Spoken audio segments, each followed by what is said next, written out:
Bon, je m'adresse ici à monsieur Wojtek le Polak qui a clashé mon ami Taristas. Alors, pas du tout pour prendre la défense bête et méchante de Taristas, non, parce qu'il dit des choses qui sont vraies par ailleurs, et d'un autre côté, il dit des choses qui sont fausses en fait.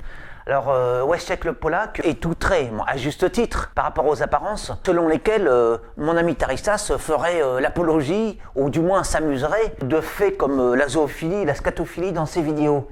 Mais je ferai remarquer à M. Wojtek le Polak que ce ne sont que des apparences, il faut aller voir le contenu. Bien au contraire, mon ami Taristas dénonce ces pratiques abjectes. Il n'en fait pas la promotion. Mais alors là où je rejoins donc la suspicion, les doutes de Wojtek le Polak, c'est dans les apparences. En effet, moi-même qui n'y connais rien à ce sujet par rapport au commerce que fait visiblement mon ami Taristas sur Internet, bon, c'est vrai que tout ça, ça a les apparences de l'arnaque en ligne. Mais je sais que, connaissant Taristas, quelqu'un d'honnête, de foncièrement honnête, c'est un ancien policier, peut-être que je vous l'apprends.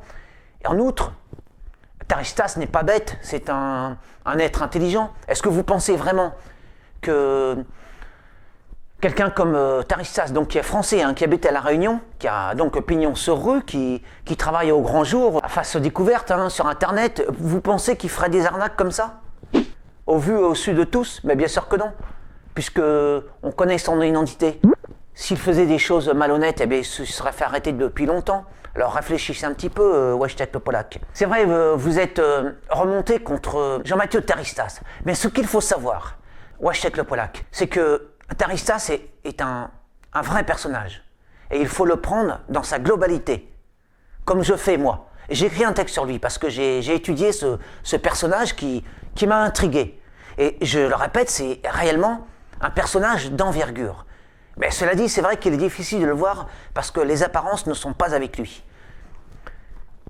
Taristas m'a beaucoup étonné. Il m'a tellement étonné que j'ai consacré un texte pour expliquer mon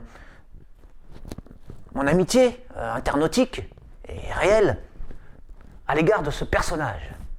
Eh bien, je vous invite à faire l'effort d'aller consulter mon texte que je vous joins là sous cette vidéo. Je vous invite à lire ce texte qui fait l'éloge, du moins qui raconte toutes les, je dirais, l'outrance, l'envergure, le côté attachant de ce personnage qui est Jean-Mathieu Taristas. Un entrepreneur indépendant, débrouillard, un touche-à-tout talentueux. Il a un certain talent. Il faut le reconnaître. Et ce personnage, qui est donc certes, il a un aspect quand même, c'est vrai, il faut le reconnaître, un aspect assez commun. Mais quand on creuse un peu plus, là on se rend compte que vraiment il y a tout un esprit intriguant, attachant. Alors, Taristas, qui n'est pas bête du tout, va vous faire une réponse argumentée. Je fais confiance en ses capacités d'argumentation, d'analyse. Enfin bref, ne vous fiez pas aux apparences, ni aux apparences du personnage de Jean-Mathieu Taristas, ni aux apparences de son compte YouTube. Allez voir le contenu de ses vidéos. Ensuite, vous pourrez juger. Alors moi, je vous le répète, je ne suis pas là pour défendre coûte que coûte Jean-Mathieu Taristas parce que c'est mon ami. Non, moi je suis là pour défendre ce qui est vrai, les idées avant les personnes. Alors si Taristas fait des choses suspectes, douteuses, je le dénonce. Mais s'il fait des choses bien, je le dis.